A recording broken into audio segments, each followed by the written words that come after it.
Bapa di dalam sorga, kami berlindung kepadamu, kami mohon hikmat, pencerahan daripadamu untuk membicarakan mengenai corpus delicti. Kebenaran yang Bapa anugerahkan kepada kami,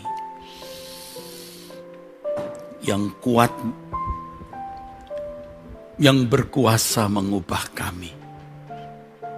Kami menyerahkan pemberitaan kebenaran dari seri pertama saat ini, Bapa, ke dalam tangan-Mu, Elohim Yahweh Allah Israel.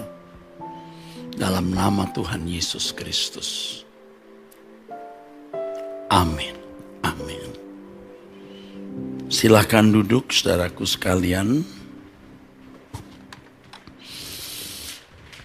Ini adalah pertemuan pertama kita membahas mengenai corpus delicti.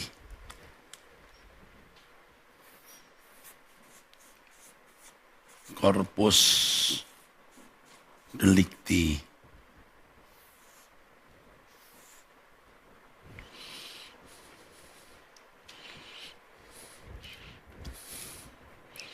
Etimologi mengenai corpus delicti dan mengapa disebut sebagai corpus delicti akan dijelaskan pada penjelasan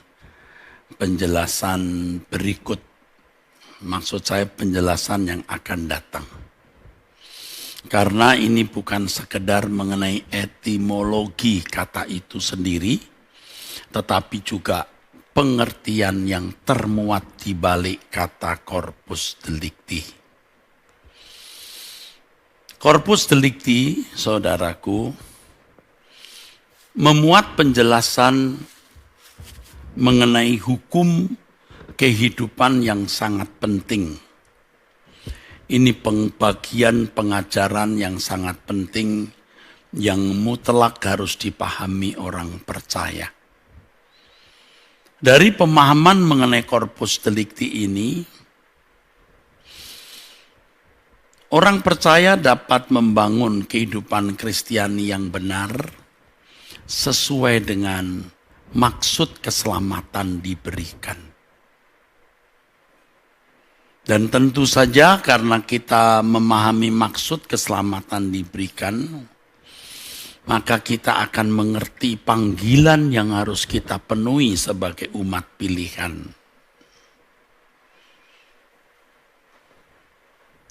Saudaraku sekalian, tidak ada tendensi apa-apa kecuali kesaksian bahwa merupakan anugerah dari Tuhan yang memberikan pencerahan yang sangat luar biasa. Atau bisa saya katakan sangat kuat atau paling kuat dalam hidup saya. Dengan menemukan pengajaran mengenai corpus delicti ini, perilaku dan pelayanan saya diubah.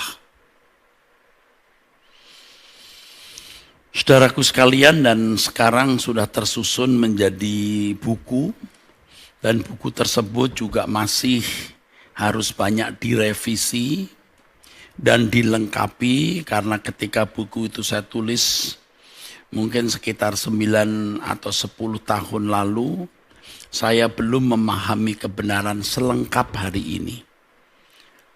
Jadi kalau kemudian nanti terbit lagi buku mengenai corpus delicti, pasti akan sangat berbeda. Karena akan menjadi lebih lengkap. Corpus delicti, saudaraku, kata yang asing bagi banyak orang Kristen. Memang tidak ada khutbah, seminar, ceramah, atau literatur yang membicarakan pokok ini. Jadi saya mengerti banyak orang belum memahami pengajaran mengenai corpus delicti, sehingga orang bisa menjadi curiga, bingung, bahkan menolak. Pengajaran corpus delicti ini harus dipahami secara benar, utuh, dan lengkap. Oleh sebab itu menjadi seri panjang, saudaraku, pengajaran mengenai corpus delicti ini. Saya sering sulit menjelaskan mengenai corpus delicti kalau hanya disediakan waktu singkat dan lebih baik saya diam. Nah sekarang saudara saya menjelaskan mengenai corpus delicti. Saudara-saudara saya harap dengan tekun mengikutinya dari pertemuan pertama, bagian pertama sampai bagian terakhir nanti yang bisa memakan waktu beberapa minggu bahkan beberapa bulan. Dari yang sudah terjadi, pengajaran mengenai corpus delicti ini ada yang merespon positif, tentu ada orang-orang yang diberkati dan hidupnya diubah, bukan saya karang. Dari kesaksian mereka yang disampaikannya kepada saya. Tetapi juga ada orang yang menyerang atau bereaksi atau merespon secara negatif. Tetapi itu sah-sah saja dan kita tidak perlu memperuncing, saudaraku.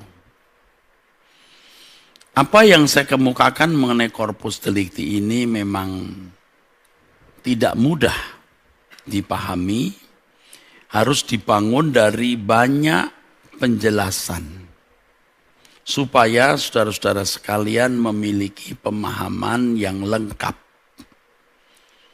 Jadi jangan saudara berharap saya hanya menjelaskan apa itu corpus delicti secara pengertian etimologi kata itu sendiri. Tidak cukup. Ya, harus dibangun dari berbagai pokok-pokok masalah, dari pokok-pokok pemahaman, pengajaran, sehingga pengajaran mengenai corpus delicti ini bisa dipahami secara lengkap, utuh, dan saudara tidak meragukannya sama sekali. Artinya tidak meragukan sama sekali kebenaran ajaran mengenai corpus delicti. Dan terutama saudara, ini yang penting, saudara benar-benar mengalami faedahnya, kuasanya. Saudara diubahkan, itu yang penting. Nah kalau seseorang sudah resisten, sudah menolak, sulit dia akan membuktikan kebenaran ajaran ini. Sebab ajaran apapun juga bisa disangkali dan dilawan, saudaraku. Ajaran mau sebaik, setajam, seakurat apapun juga bisa saja dilawan, saudara. Tetapi kalau kita memperkarakan ini, mempersoalkan ini dengan Tuhan, dan saudara mau menerimanya, saudara membuktikan bahwa pengajaran ini akan mengubah hidup saudara. Jadi saudara bisa memperkarakannya. Karena ini pengajaran yang baru, saya tidak pernah mendengar orang mengajarkan hal corpus delicti. Yang saya pahami ini anugerah atau berkat yang Tuhan berikan kepada saya. Saudara bisa mempertanyakan kepada Tuhan. Ya, jangan hanya bertanya kepada buku lalu di atas premis saudara, asumsi saudara, saudara lalu membuat antitese dan bantahan. Sah-sah saja, tapi saudara bisa kehilangan berkat. Berkat yang besar ya di balik pengajaran corpus delicti ini.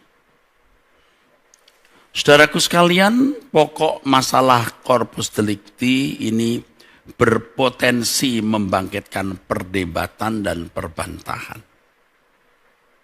Sebab tidak ada dalam buku manapun ya,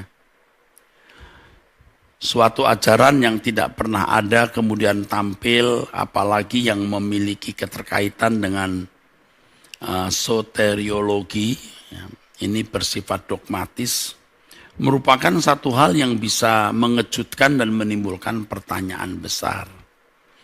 Dan kita melihat, saudaraku sekalian, orang-orang yang biasa belajar teologi dalam dunia akademis, itu memiliki kecenderungan untuk berbalah-balah.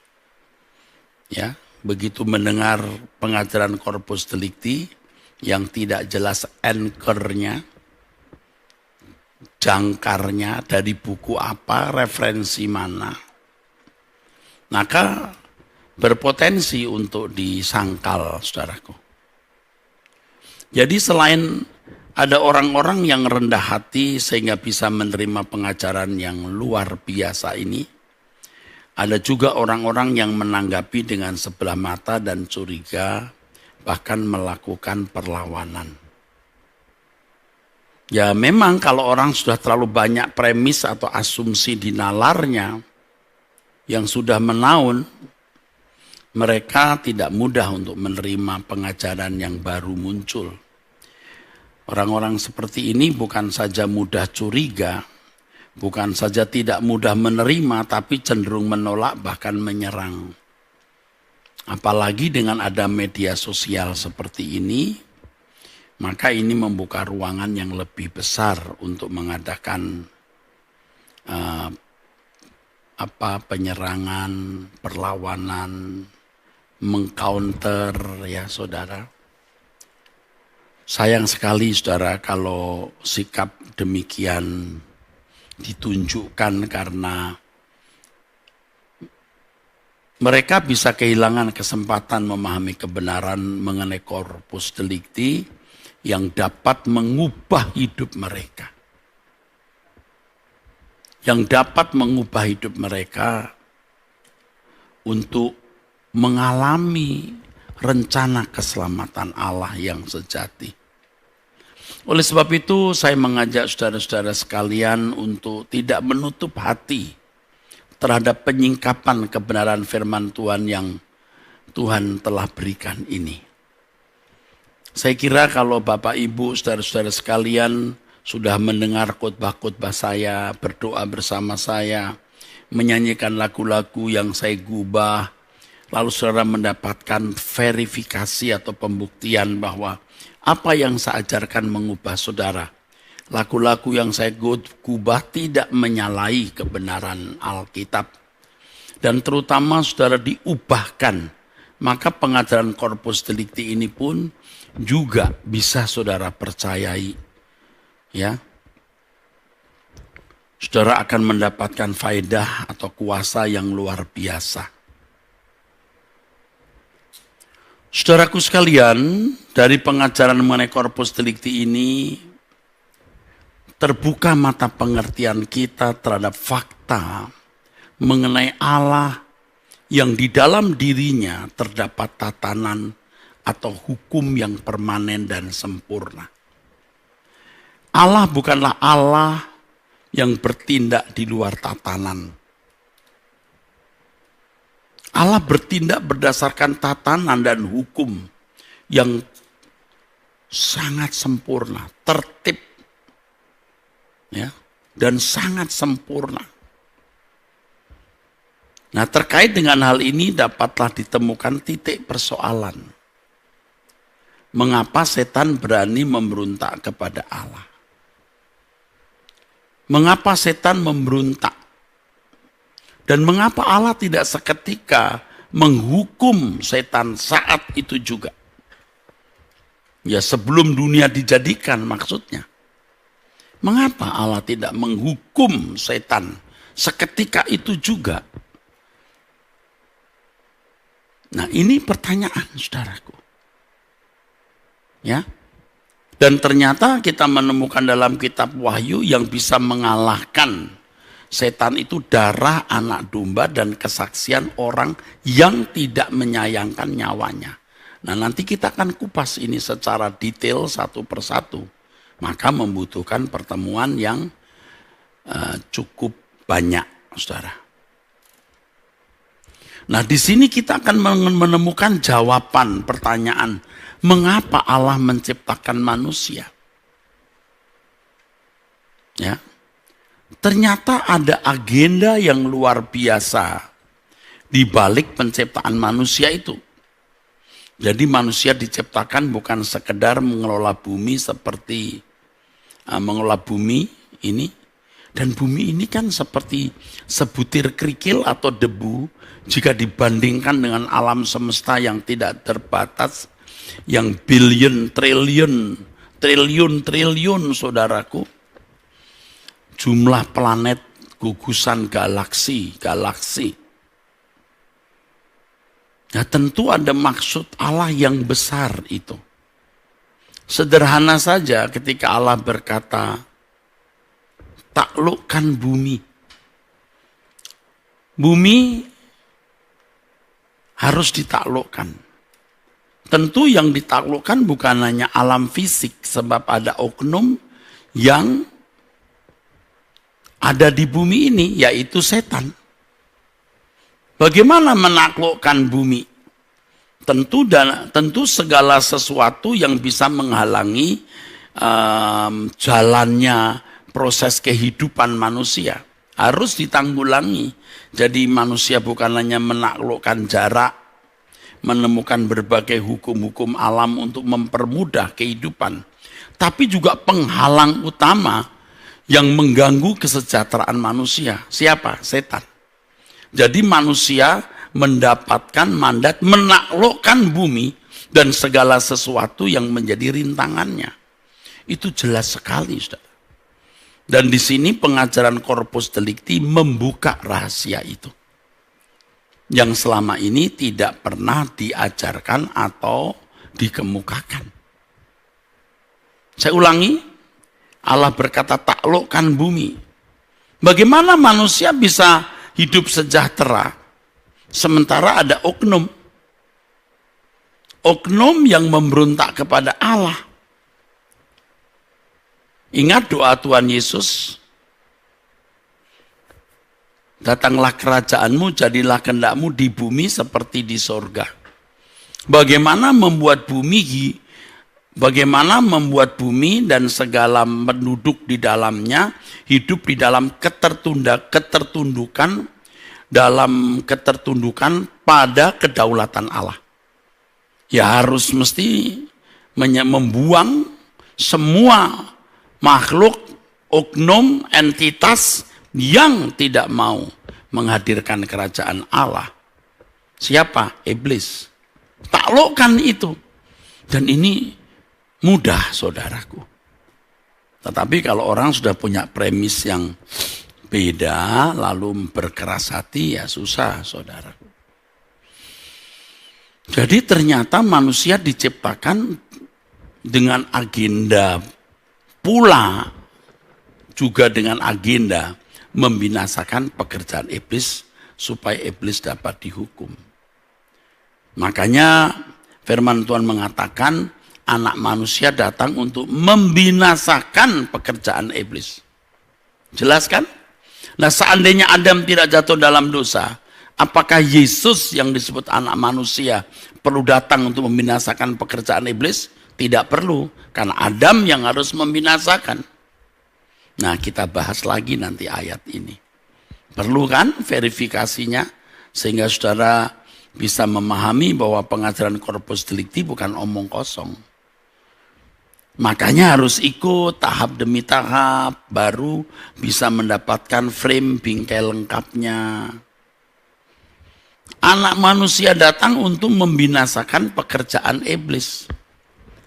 Nah, apakah anak manusia atau Yesus datang kalau Adam tidak jatuh dalam dosa? Tidak perlu. Adam yang harus membinasakan. Faktanya Adam gagal dalam tugasnya. Karena Adam gagal, Adam pertama maksudnya, maka ada Adam terakhir, yaitu Yesus. Ini jelas sekali, jadi Bapak Ibu jangan meragukan. Ajaran mengenai Corpus Delicti ini benar banget. Nanti di dalam pengajaran ini kita menemukan panggilan bahwa kita harus menjadi Corpus Delicti. Mau tidak mau harus sempurna seperti Bapa atau serupa dengan Yesus. Atau dengan kalimat lain, tidak menyayangkan nyawa. Makanya Tuhan Yesus berkata, siapa yang kehilangan nyawa beroleh nyawa.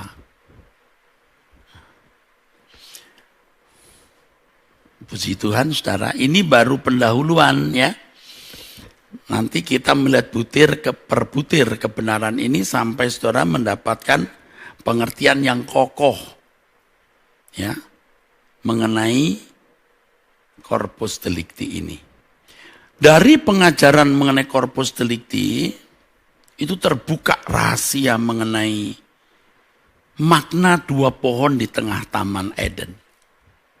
Ternyata dua pohon di tengah Taman Eden itu memiliki pengertian yang lebih dalam dari sekedar makna harafiah yang selama ini diajarkan.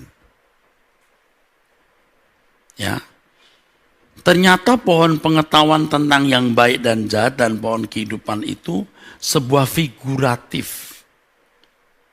Bisa berarti sebuah kiasan untuk menunjukkan dengan sangat cerdas proses kejatuhan manusia ke dalam dosa.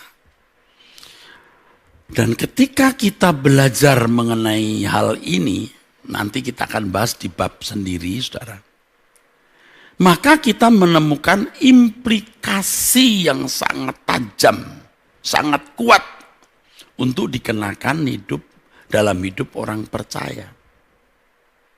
Dalam pertumbuhan iman Kristen yang benar, suatu hari Anda akan sampai pada titik di mana Anda melihat dua sosok. Sosok anak Allah yang harus dicapai dan sosok manusia lama kita. Nah, kita mulai bergumul di situ. Setiap hasrat dan keinginan yang muncul di pikiran kita, kita mesti kenali. Apakah ini kehendak Allah atau bukan? Apakah ini buah pohon pengetahuan tentang yang baik dan jahat, atau buah dari pohon kehidupan? Nah, itu. Implikasinya diantaranya demikian. Maka kita harus mengkonsumsi kebenaran supaya kita memiliki cara berpikir yang benar.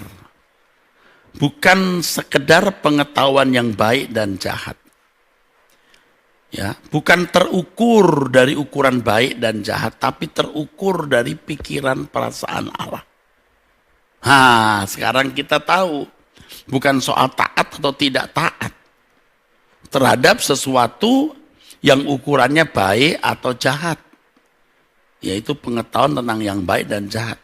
Yang kita butuhkan itu bukan hanya pengetahuan tentang yang baik dan jahat, tapi yang kita butuhkan kecerdasan rohani segambar serupa dengan Allah. Nah,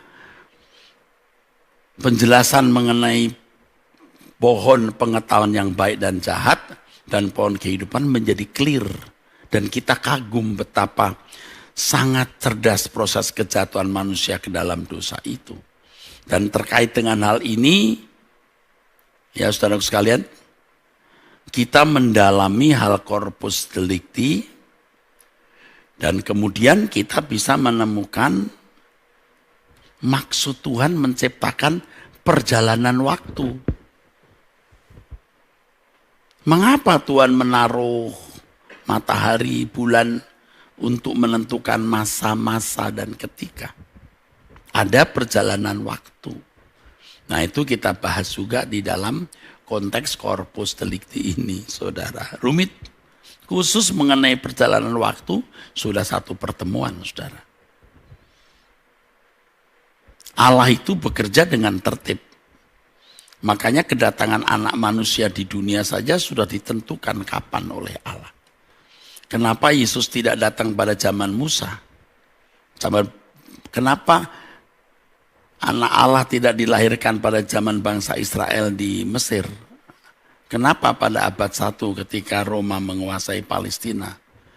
Nah, itu semua harus dijawab karena Allah bekerja dalam urut-urutan waktu atau kronos. Nah, dari pengajaran mengenai corpus delicti juga membuka mata kita memahami.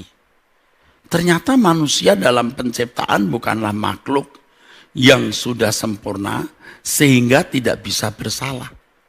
Nah, seringkali orang tanya, loh Allah menciptakan manusia kok bisa salah? Katanya sungguh amat baik, kok bisa salah? Coba gimana jawabnya? Nah, corpus delicti akan menjawab. Di antara pokok bahasan mengenai corpus delicti ini ada mengenai itu. Lalu manusia ternyata mengalami progresivitas dalam mental karakternya selama ada di Eden. Baiklah kita menciptakan manusia menurut gambar dan rupa. Tapi ternyata manusia tidak mencapai rupa. Tidak mencapai demuth namanya. Ya. Mengapa bisa demikian? Ternyata manusia belum sampai pada titik kesempurnaan. Manusia tidak menemukan atau kehilangan kemuliaan Allah. Seperti di dalam Roma pasal 3 ayat 23. Pengajaran mengenai corpus delicti akan menjawab apa maksud manusia kehilangan kemuliaan Allah. Manusia ternyata memiliki kebebasan. Nah, ini bicara soal kehendak bebas. Nah, corpus delicti akan menjawab itu. Apakah manusia memiliki kebebasan? Seberapa kebebasan yang dimiliki manusia? Saya tidak bisa menjelaskan mengenai corpus delicti kalau saudara tidak memahami apa itu kehendak bebas atau liberum arbitrium itu. Nah, maka dijelaskan. Perlu satu pertemuan, 2-3 pertemuan untuk hal ini saja. Kehendak bebas tidak bisa dibahas dalam satu kali pertemuan.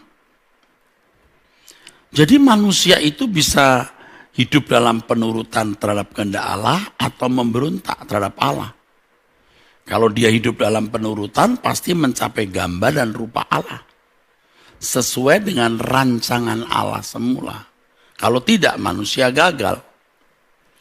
Dan ternyata memang manusia gagal untuk menjadi makhluk sesuai dengan ciptaan Allah. Manusia menjadi makhluk yang tidak tunduk kepada penciptanya. Manusia menjadi makhluk yang memberontak. Maka manusia kehilangan kemuliaan Allah. Apa itu kemuliaan Allah? Kita bahas dalam satu pertemuan.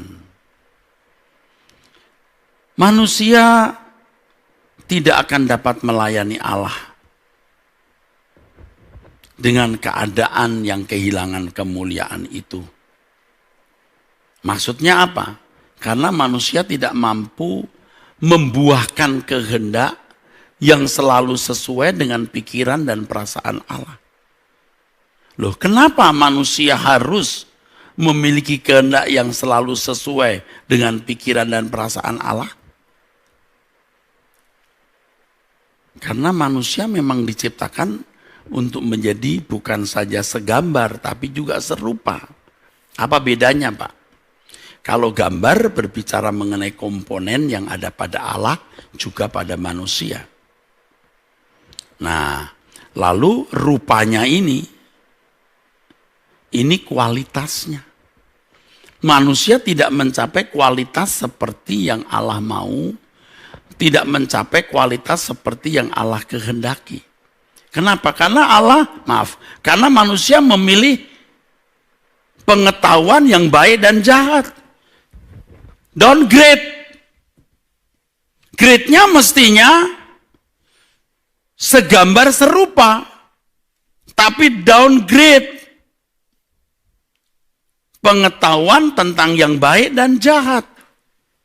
Manusia tidak cukup punya pengetahuan yang baik dan jahat. Manusia harus mengerti pikiran perasaan Allah. Jadi ngerti kan mengapa di dalam Filipi 2 dikatakan bahwa kita harus memiliki pikiran perasaan Kristus? Nah, itu jawabnya. Oleh sebab itu kalau saya disuruh menjawab pertanyaan apa itu corpus delicti, saya bungkam 1000 bahasa. Kenapa? Tidak bisa dijelaskan. Harus komprehensif dari berbagai aspek. Mungkin ada orang berkata, tuh nggak bisa kan mempertahankan tesisnya, kira-kira begitu. Tidak bisa kan? Oh bisa, cuman perlu waktu dan mesti rendah hati dulu ya. Kalau nggak rendah hati nanti betototan berdebat. Dan saya paling tidak mau berdebat. Ya, bisa timbul kesombongan, melukai orang dan berbuntut pada luka. Ya ini yang saya pahami, ini yang saya ajarkan. Kalau kamu tidak setuju ya sudah, ajarkan apa yang menurut kamu benar, ajarkan kepada umat yang Tuhan percayakan padamu. Sekarang saya ajarkan corpus delicti kepada umat yang saya harus ajarkan. Ya, masing-masing kita bertanggung jawab kepada Tuhan. Jadi pengajaran mengenai corpus delicti ini bisa menjadi dasar pengajaran mengenai soteriologi atau keselamatan. Dan berimplikasi kuat untuk mengubah. Luar biasa.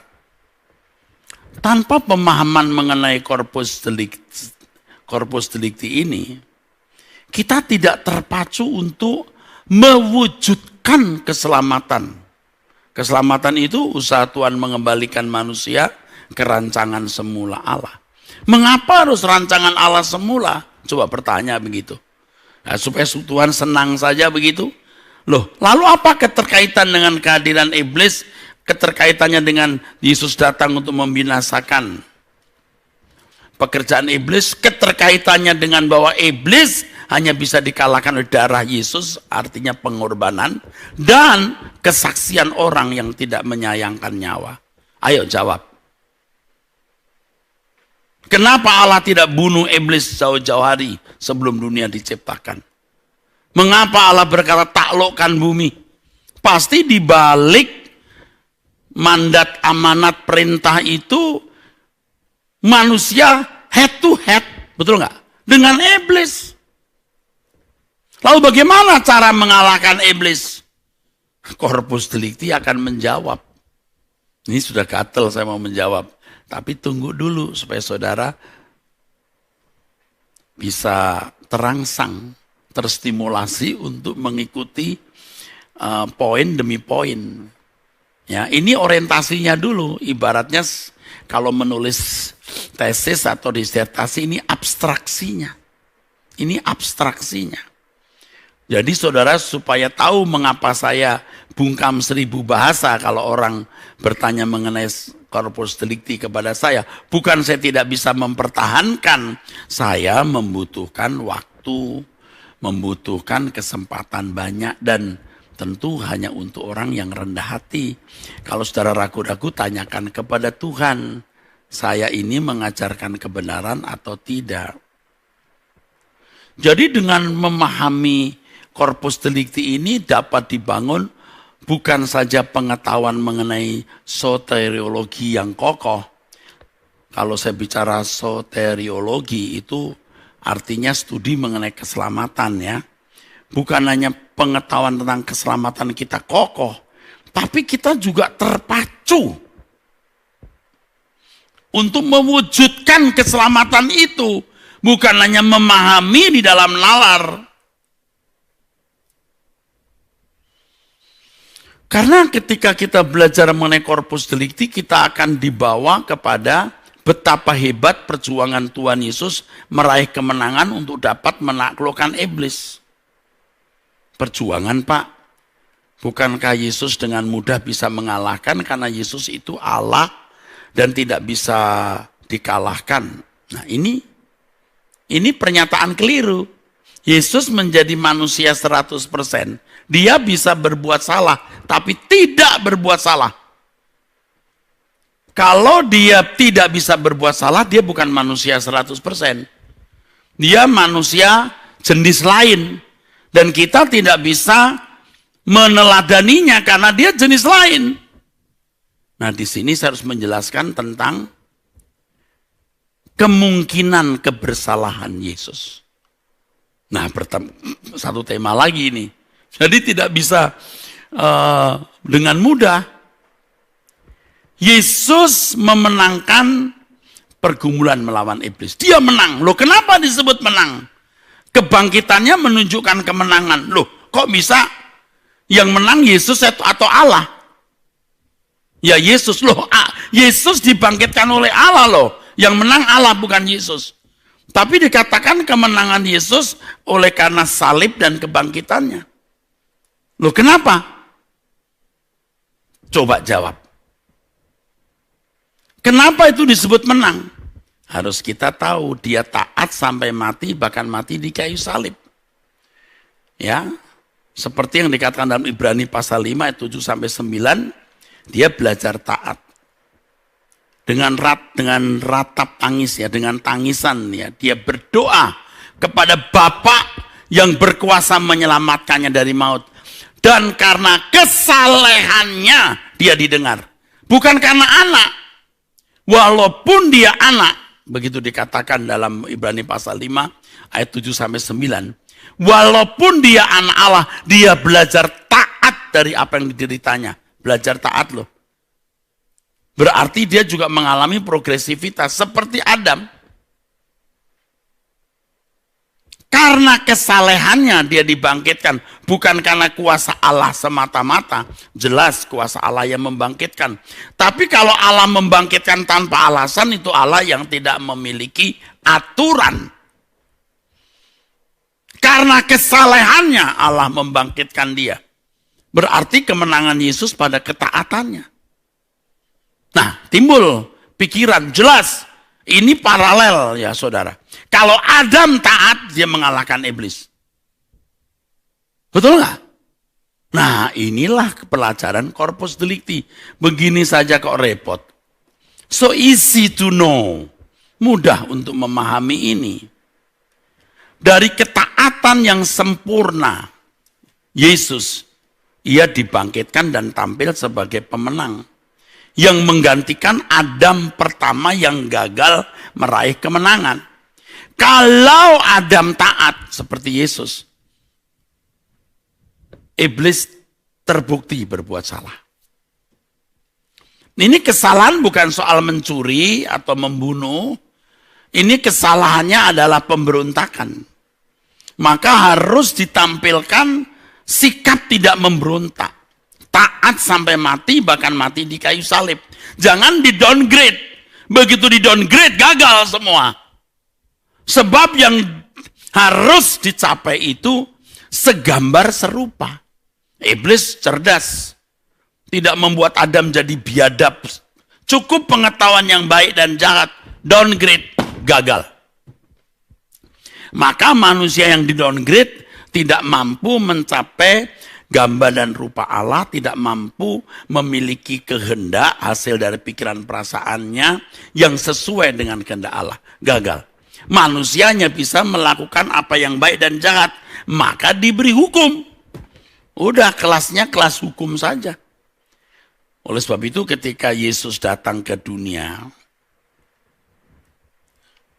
Tuhan Yesus mengajarkan kesempurnaan. You must be perfect. Kamu harus sempurna seperti Bapa di surga sempurna.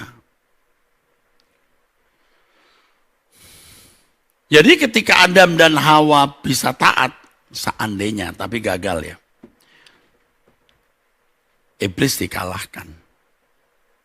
Ya. Tapi ternyata Adam dan Hawa gagal. Cukup di downgrade saja. Ya, Yesus taat sampai mati, bahkan mati di kayu salib. Makanya kalau ada orang yang mengajarkan bahwa Yesus tidak bisa berbuat dosa, dia mengolok-olok Tuhan, Allah, mencemooh. Ya jelaslah dia nggak bisa bikin dosa, dibuat tidak berdosa. Dibuat tidak berdosa. Tidak, itu salah. Dia bisa berdosa. Maka iblis mencobai menggoda terus. Tapi Yesus tidak berdosa. Kalau kita mengajarkan bahwa Yesus bisa bersalah, itu tidak menurunkan derajat yang mulia Tuhan kita Yesus Kristus, malah mengangkat. Tapi kalau Anda mengajar bahwa Yesus tidak bisa bersalah, ya ngeledek Tuhan. Semua sandiwara itu. Semua sandiwara nggak bisa kagum kepada Yesus. Kenapa? Ya nggak perlu kagum lah orang yang mulia ini tidak mulia. Dia tidak berbuat dosa, berarti mulia ya. Karena memang dibuat tidak berdosa. Ini kacau jadinya. Nah, pengajaran yang kacau begini harus diluruskan. Tapi banyak orang kacau, saudaraku. Dengan berbagai alasan bikin buku setebel-tebelnya, muter sana muter sini, ilustrasi begini, ilustrasi begitu, untuk membela kesalahan itu. Janganlah ya, salah lagi, jangan saudaraku. Ya, kita malah memuji Tuhan, kagum terhadap perjuangan Tuhan Yesus. Maka di kitab Wahyu berkali-kali Tuhan berkata, di 7 surat kepada 7 jemaat selalu ada kalimat menanglah kamu. Siapa yang menang? Seperti aku menang. Menanglah kamu. Nah, kalau Yesus menang karena Bapa membuat dia menang secara otomatis dan mutlak, ya, Tuhan Yesus nggak bisa bilang menanglah kamu.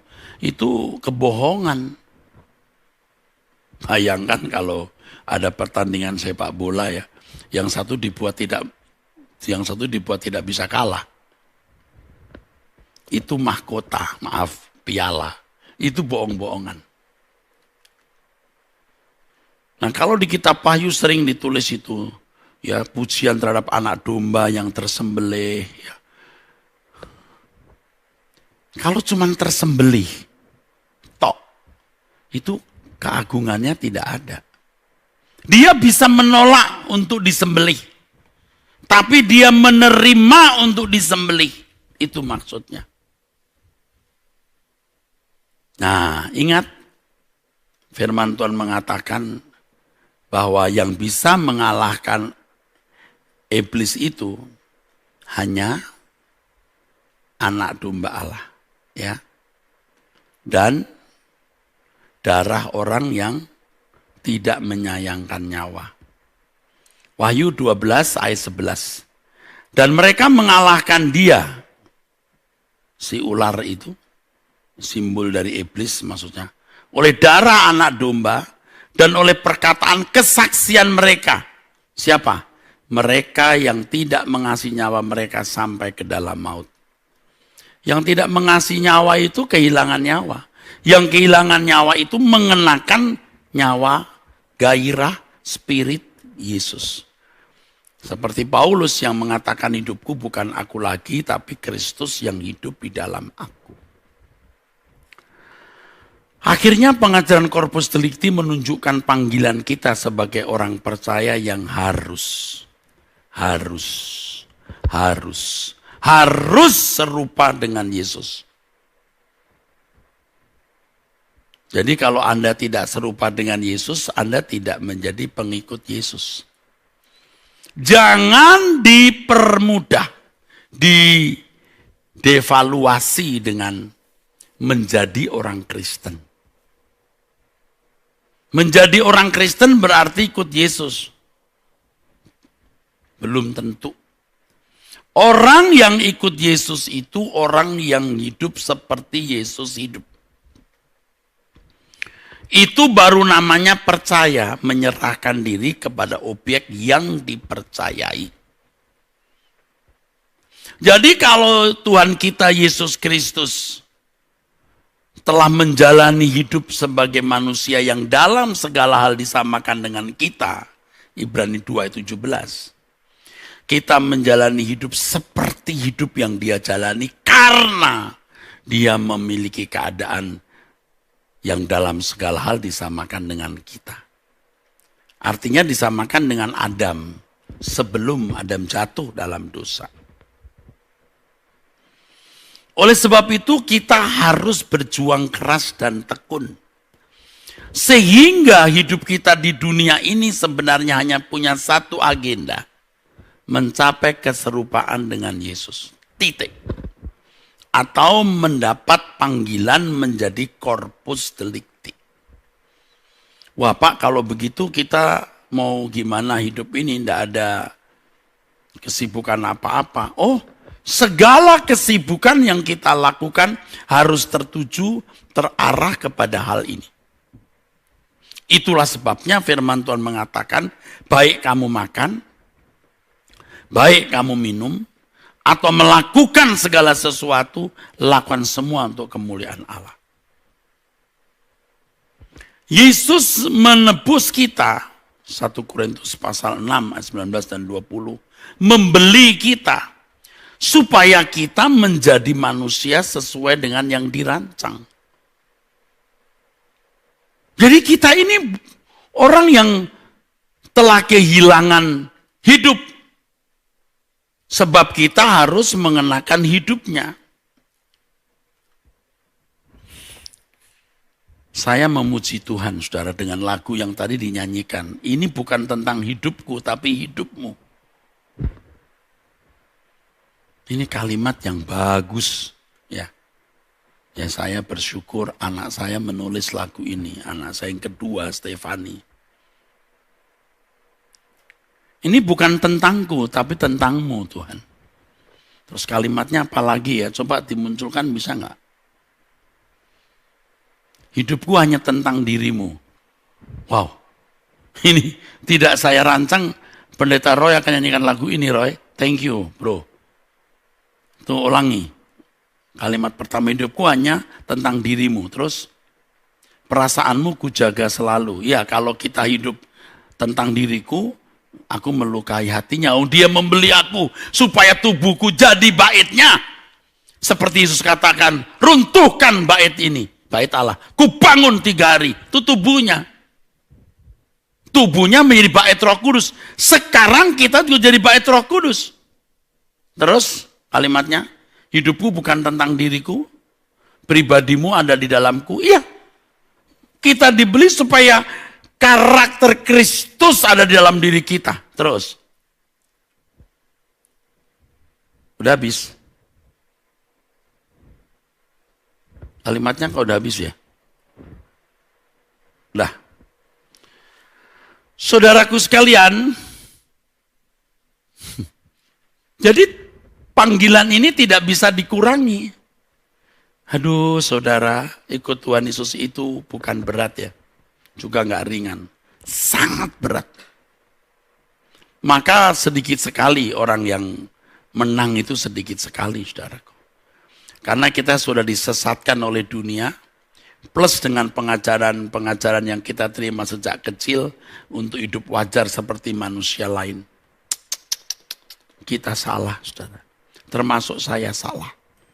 Tapi bersyukur tahun-tahun belakangan ini terus Tuhan proses, akhirnya ya, Engkau gairah hidupku, satu-satunya ya Bapa, kembali di sini. Itu namanya menjadi corpus delicti. Hanya dengan cara demikian kita dapat memenuhi panggilan kita. Dalam hal ini nyata bahwa kekristenan adalah jalan hidup yang luar biasa. Tidak bisa dipadankan dengan agama manapun. Karena kekristenan adalah jalan hidup Yesus. Hidup seperti Yesus hidup. Sempurna seperti Bapa. Yang bagaimana? Ini bukan nominal angka yang bisa ditunjukkan jumlahnya. Bukan sekedar sebuah rumusan. Bukan sekedar rumusan moral, yaitu yang baik dan jahat. Atau yang baik dan jahat. Bukan hanya itu. Bukan. Tetapi pikiran perasaan Allah. Betapa sulitnya saudaraku. Di dalam panggilan kita terhadap tuntunan untuk dapat menjadi bagian dari rencana Allah untuk mengalahkan iblis. Ingat kalimat membinasakan pekerjaan iblis. Yaitu kalau kita mencapai kesucian, kesucian itu bukan hanya keadaan bersih, tapi integritas yang tidak terpengaruhi dunia dan kepekaan untuk melakukan apapun yang Allah kehendaki. kesucian seperti Yesus. Kesucian bicara soal integritas, tidak terpengaruhi dunia, tidak ada ukuran baik dan jahat saja, tapi juga kepekaan mengerti kehendak Allah dan tentu melakukan kehendak Allah tersebut. Dan kalau kita mencapai ini keberhasilan. Jadi kesucian standar Yesus itu bukan hanya keadaan tidak bersalah, innocent, bukan. Tapi integritas yang tidak terpengaruhi oleh lingkungan. Tidak ditentukan ukuran apapun, bahkan tidak cukup dengan baik dan jahat. Tetapi kepekaan mengerti kehendak Allah. Memiliki pikiran perasaan yang selalu membuahkan kehendak. Selalu membuahkan kehendak yang sesuai dengan pikiran perasaan Allah.